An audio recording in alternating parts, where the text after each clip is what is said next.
So try to listen to the individual and understand what is going to help them in that moment to perform at their best in that moment.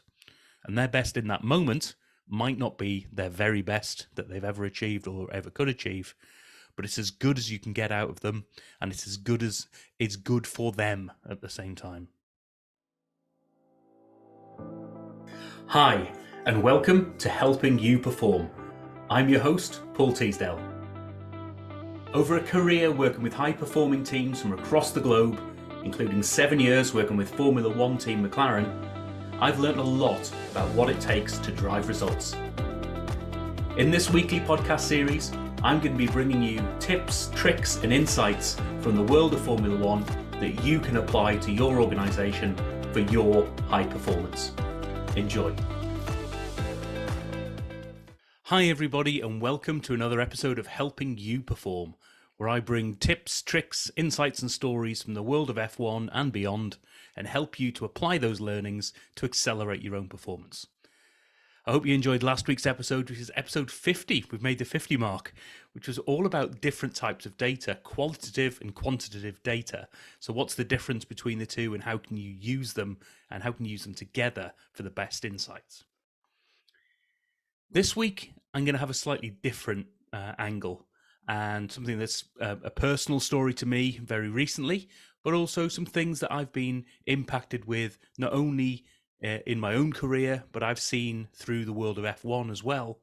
And this is something that is pretty much guaranteed to hit all of us at some stage or another, and that is performing through grief and performing through bereavement.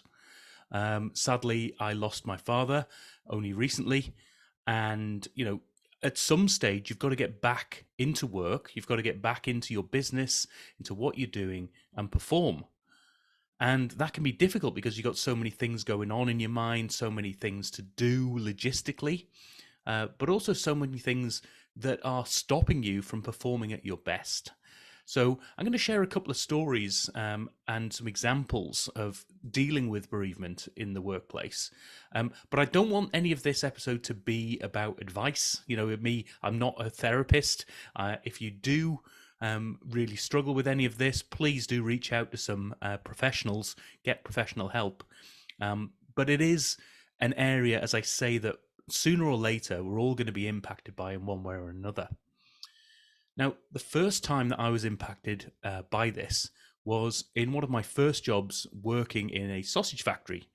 And I was sort of unfortunate enough to be a young manager in a situation that I had never prepared for and wasn't prepared for, which was one of my employees actually sadly died whilst in work on their shift, on the shop floor, in front of everybody else. And dealing with that immediate situation was bad enough. But then as a manager, trying to help people through that bereavement, someone who was well known and loved within the team themselves, was actually married to somebody else in the team. And so at some stage, you've actually got to get the business back up and running. So how do you sort of manage that delicate balance? And it was something I was completely unprepared for. But luckily, I had some managers and some role models and some mentors that could really help me to sort of think this through, take a balanced and guided approach and learn from the experience as well. And the other side that I wanted to give, the sort of example that I saw in the world of McLaren was, there's a few examples actually. One was the death of Bruce McLaren himself, the founder of the organization, and very much the sort of heartbeat of the organization, who sadly died in a car crash. But what they would do at McLaren, they would celebrate his death and celebrate his life more than anything by firstly putting quotes all around the place, making it feel as if it's his, celebrating his story. But on his birthday, they did a really unique thing, which is instead of a moment's silence, they would do a moment of noise. Because as you can imagine, sort of race cars are not the quietest things. And if you are a race car enthusiast, then you're not after silence. The thing that gets your energy up is that sort of revving of the engines and, the sort of big, loud machines. And they would get the loudest machine that they've got and just for a minute, just rev the hell out of that and just celebrate the sport and the individual who loved that sport so much. And that's a sort of real learning through all of this is what can you find to celebrate the life of the individual?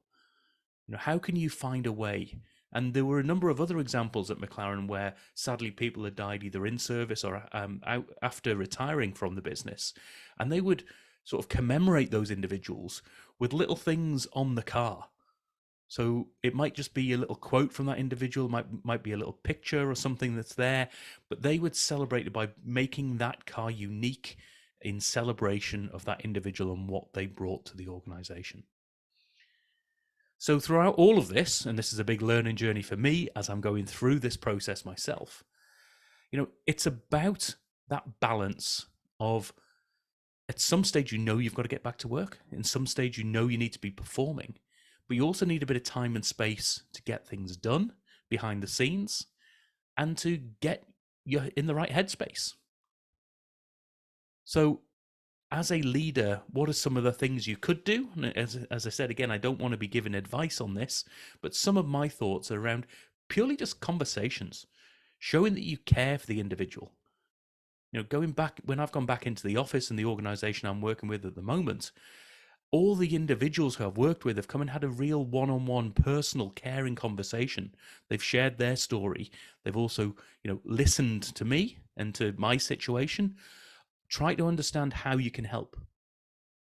And that's a really tough one, is like, how can you help people? And it might be something as simple as helping with logistics. Can we move something? Can we cook you a meal? Can we, make sure that something is easy for you such that you can get your head in the right space for something else? What do you need and when are you going to be ready for something? And don't force it upon people. But also celebrate, find ways of celebrating the individual. It's there's a great obituary for my father for the company that he used to run and operate and actually set up from scratch. And they were there celebrating his life and the impact he's had on that organization and on all the individuals in that organization as well. So I'm learning a lot from this throughout the whole process, but it is something that is going to be deeply personal to each and every person. So when you've got somebody going through grief and trying to be back in the workplace and perform, bear that in mind and understand what is performance in that moment. It doesn't have to be 100%. It doesn't have to be all-encompassing. It can just be the thing that gets them moving as well as keeps the organization moving as well. And the best advice I can give in all of this is have the conversation. And at the very least, ask if it's okay to have the conversation. Because some people aren't ready for the conversation, some people are, and they want to talk and get it out there. I'm obviously one of those people who benefits from actually talking this stuff through, either with individuals or just throwing it out into the ether on my podcast, because that helps me internalize some of these things. So try to listen to the individual and understand what is going to help them in that moment to perform at their best in that moment. And their best in that moment might not be their very best that they've ever achieved or ever could achieve, but it's as good as you can get out of them, and it's as good as it's good for them at the same time. So if you are going through any of this right now, as I say, reach out to me. I'm always willing to have a chat. I'm not a therapist, but I am someone who will listen. Reach out to somebody close to you. Have the conversation. Understand what it is that you need, what you're going through. Even just to talk it through can sometimes really help. And ultimately, get out there, find a way to get your performance and celebrate the life of the individual as well. What would they want you to be doing right now? How would they want to be seeing you performing at your best? And that's a big motivator for me. So I hope you've enjoyed this slightly different episode. And as I say, if you want to have a chat at any point, please reach out. But high performance in the situation of grief and bereavement is going to be real for a lot of us throughout our careers at some point.